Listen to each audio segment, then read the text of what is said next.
ফসলি জমির মাটি কাটা চলছে আশুলিয়ায়। এলাকার লোকজনের দাবি এই মাটি নেওয়া হচ্ছে ইট ভাটায়।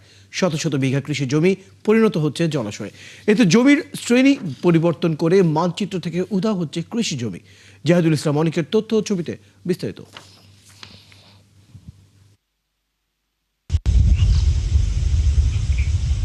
আশুলিয়ার শিমুলিয়া উপজেলায় দিনরাত চলছে মাটি কাটা।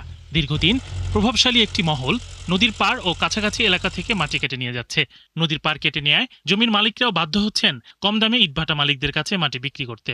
ক্ষেতের মধ্যে মনে করেন যদি কারো বুড়া ক্ষেতের কিনারে যদি বা কেউ গাতা করে তো আরো ক্ষেত ভেঙে জায়গা একটা সমস্যা। যার ক্ষেত তারা বেঁচে, তারাই সবকিছু। আমরা তো হিন্দু মানুষ, আমরা ওর মধ্যে আমরা বলতে পারি না কিছু। মাটি কাটা পুকুর বানাই বেনিছে, গাতা করে মাটি বেখিনি দিয়ে বেনছে, খেত খাবানি ওই বেনার নাই, ধান ওই বেনার নাই, ধান কম পর বানিয়েছে। এভাবে মাটি কাটার কারণে উর্বর জমিগুলো পরিণত হচ্ছে গভীর পুকুরে, আর একের পর এক ট্রাকে করে সেই মাটি চলে যাচ্ছে বিভিন্ন ইটভাটায়।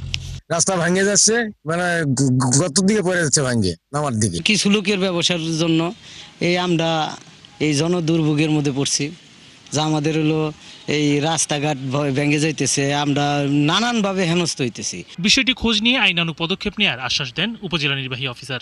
ইতিমধ্যে আমরা একাধিক অভিযান পরিচালনা করেছি। সাভার অঞ্চলেও আমার সহকারী কমিশনার ভূমি সাভার তিনি অভিযান পরিচালনা করেছেন এবং আশুলিয়াতেও সহকারী কমিশনার ভূমি তিনি নিয়মিত অভিযান পরিচালনা করেন।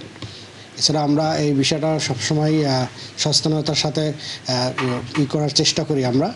তো আমাদের অভিযান নিয়মিত পরিচালনা অব্যাহত থাকবে। শুধু অভিযান বা জরিমানা নয়, কৃষিজমি রক্ষায় প্রয়োজন স্থায়ী নজরদারি। তাই দ্রুত এসব কার্যক্রম বন্ধের দাবি এলাকাবাসীর। শরীফ আজাদ প্রীতম, ৭১।